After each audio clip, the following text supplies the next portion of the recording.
How's everybody doing out there? Once again, thank you for visiting my website and thank you for watching my videos. What we're going to talk about today is get ready for a tournament.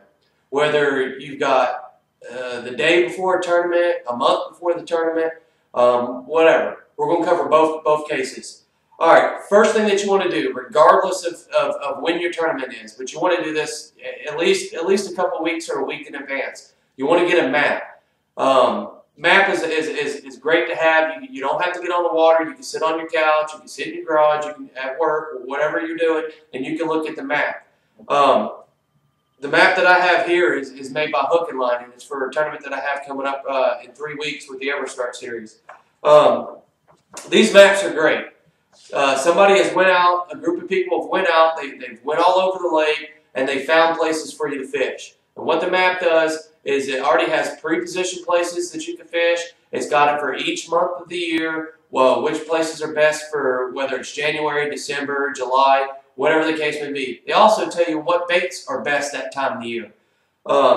That's great. Those are great starting points to have. Those are places that you can go and you can try out, and then you can try other places. They also have contour lines on here, which are great to have because you can find your ledges, you can find your drop-offs, you can find your pond dams. There's a lot of things that you can find without actually having to get on the water.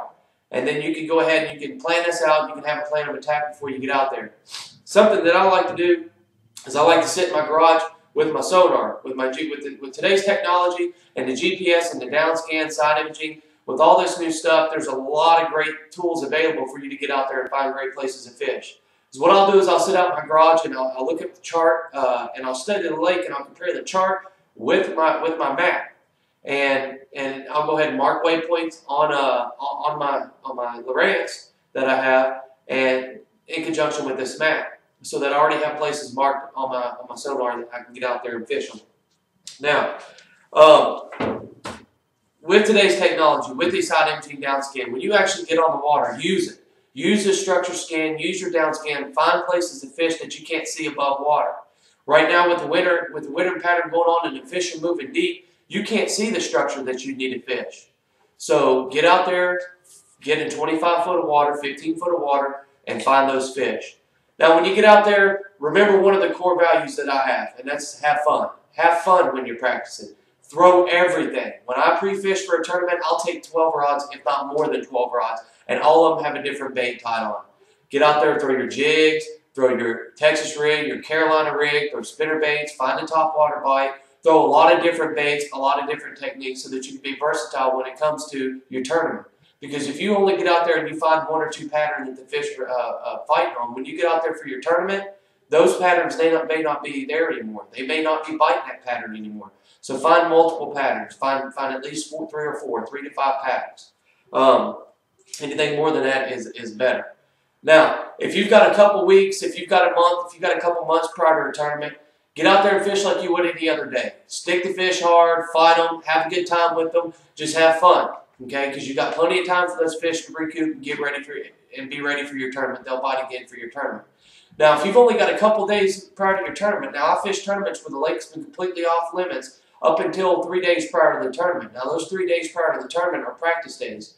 Now, when you get out, when you only have that little bit of time before your tournament, there's a lot of different things that you can do. One of the biggest things that we see people do is they'll cut the barbs on their hooks, or they'll take the hooks off their baits altogether so that they don't stick the fish. That's a great thing to do if you can afford it. I don't cut the barbs off my hooks. I'll just take them off. Now, something else you can do is when you're out there fishing and you're pre-fishing, you only got a couple days. If you get into some fish, leave the area. Leave the area. Do not put a lot of pressure on that area. Do not put a lot of pressure on them fish. Usually, my rule of thumb is if I catch more than one fish in an area, I'm going to leave it. I'm going to leave that area alone. I'm going to mark it on my sonar. I'm going to write down what bait, what pattern, what technique I was catching them on in that area. Find a lot of areas. Find a lot of places to fish.